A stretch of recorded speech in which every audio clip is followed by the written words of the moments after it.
लक्ष्मण जी ने शूर्पणखा की नाक ही क्यों काटी। लक्ष्मण जी पूर्व जन्म में जब शेषनाग के अवतार में थे तब उनका विवाह चंद्रतारा नाम की एक नाग कन्या से हुआ। लक्ष्मण जी अपनी पत्नी चंद्रतारा को छोड़कर तपस्या करने के लिए चले गए। उधर महलों में चंद्रतारा अकेली रहती थी तो उसकी मित्रता संबर नाम के एक सर्प से हो गई। मित्रता धीरे धीरे इतनी बढ़ती गई कि दोनों के बीच नाजायज संबंध हो गए। एक दिन शेषनाग के मित्र प्रताप भानु जब शेषनाग के महल में आए तो उन्होंने चंद्रतारा और संबरनाग को गलत कार्यों में रत देखा तो प्रताप भानु को बहुत क्रोध आया। संबरनाग वहां से अंतर्धान हो गया और प्रताप भानु ने चंद्रतारा से कहा कि तूने इस तरह मेरे मित्र शेषनाग को धोखा क्यों दिया। यह बात मैं शेषनाग को बताऊंगा।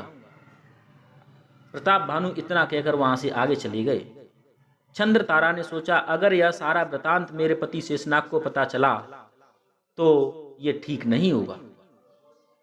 इसीलिए वह अपने महल में अपने वस्त्रों को उतार कर और एक क्रोध की मुद्रा में लेट गई। जब शेषनाग जी तपस्या पूरी करके आए तो उन्होंने पूछा कि हे देवी तुम इस तरह उदास क्यों हो। तो चंद्रतारा ने कहा कि तुम्हारे मित्र प्रताप भानु आए थे, उन्होंने मेरे साथ दुष्कर्म किया है। ये सब बातें सुनकर शेषनाग को विश्वास नहीं हुआ।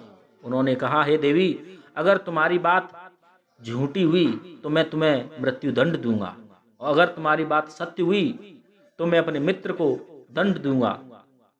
इस बात की जांच करने के लिए शेषनाग अपने मित्र प्रताप भानु के पास पहुंचे। प्रताप भानु ने जो रहस्य था ठीक ठीक शेषनाग को बतला दिया कि तुम्हारी पत्नी चंद्रतारा के संबरनाग के साथ अवैध संबंध हैं। जब ये शेषनाग को पता चला तो शेषनाग ने संकल्प किया कि मैं अपनी पत्नी चंद्रतारा को जीती नहीं छोड़ूंगा।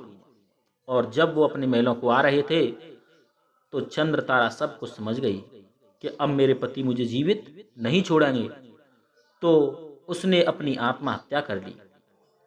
शेषनाग ने जब देखा कि चंद्रतारा मर चुकी है तो उन्हें बड़ा दुख हुआ और सोचने लगे कि इस दुष्टा को मैं अपने हाथों से मारना चाहता था परंतु ये मेरे आने से पहले स्वयं मर गई। अगला जन्म हुआ, लक्ष्मण जी राम के भाई बने और प्रताप भानु श्रापवश रावण बने और जो चंद्रतारा थी वो रावण की बहन शूर्पणखा बनी और जो संबरनाग था वो शूर्पणखा का पति विद्युतकेश बना। पिछले जन्म में प्रताप भानु संबरनाग को मारना चाहते थे परंतु मार न सके। ठीक इसीलिए रावण जो कि प्रताप भानु का अवतार था उसने अगले जन्म में अपने बहनोई को जो कि संबरनाग का अवतार था विद्युतकेश उसको अपने हाथों से मार डाला। लक्ष्मण जी के पास जब शूर्पणखा आई तो लक्ष्मण जी ने उनकी नाक इसलिए काटी क्योंकि उन्हें याद था कि इसने पिछले जन्म में मुझे धोखा दिया था, मेरे साथ विश्वासघात किया था। इसीलिए लक्ष्मण जी जो कि शेषनाग अवतार थे उन्होंने शूर्पणखा की नाक काटी।